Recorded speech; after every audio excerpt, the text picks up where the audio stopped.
In this Earl Weaver Baseball League, the 60s League played within itself one-on-one games for 60 games.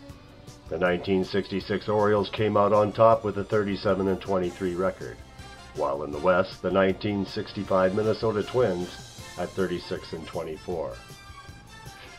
In the 70s, 80s, and 90s League, the 1994 Expos with a 37-23 record won. And overall, the best record in all of baseball, the 1998 Atlanta Braves with a 42-18 record.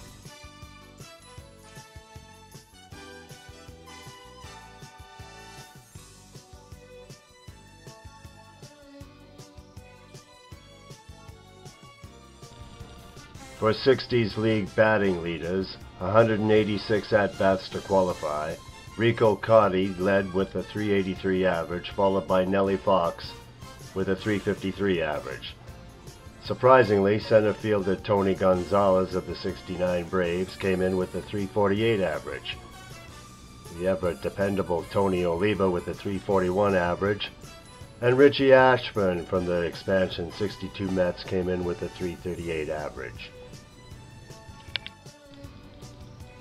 Some familiar names among the leaders in home runs: Carl Yastrzemski with 16, first baseman with the Senators Mike Epstein with 15, tied with Hank Aaron, Frank Robinson with 15, and Willie Mays with 14, Frank Howard with 14, and Boog Powell with 13.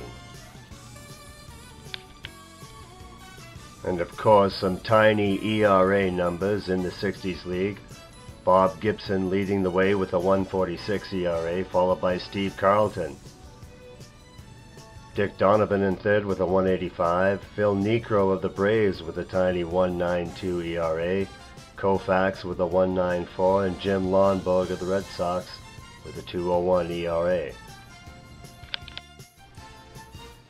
As for strikeout leaders, Gibson leads the way in that department also with 119, followed by Carlton with 117. Quite the 1-2 punch for the '67 Cardinals. McLean with 108, and Early Wynn with the White Sox at 106. In the 60s League playoffs, the Orioles won 4-2 over the Twins. The Twins had won the first 2 games in Baltimore, but the Orioles had stormed back to win the next 4 to win the series.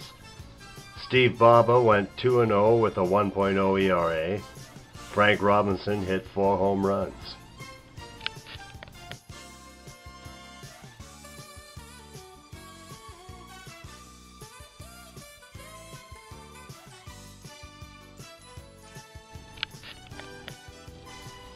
After a 60-game schedule in the 70s, 80s, and 90s League, Otis Nixon had missed the first 12 games of the season. However, he had accumulated 190 at-bats to give him a .384 average to lead the league. Edgar Martinez came in at second at .359, and Kirby Puckett at .351. A couple of shortstops, Cal Ripken Jr. and then Robin Yount at .341. As for home run leaders, Andres Galarraga won the home run crown with 17. Eddie Murray in second with 15. Mike Blowers of the '95 Mariners with 14. Jay Buhner, Javi Lopez, and Reggie Jackson each had 13. Now, pitching was pretty amazing in the 70s, 80s, and 90s League, as you can see. Pedro Martinez with a 1.10 ERA. Randy Johnson with a 1.23 ERA. Smoltz with a 1.53. Glavine with a 1.74. And Juan Guzman of the '96 Blue Jays with a 1.96. Each of these starters were getting in range from 13 to 17 starts. So some pretty amazing numbers there. Now here's where we get into some amazing numbers, folks.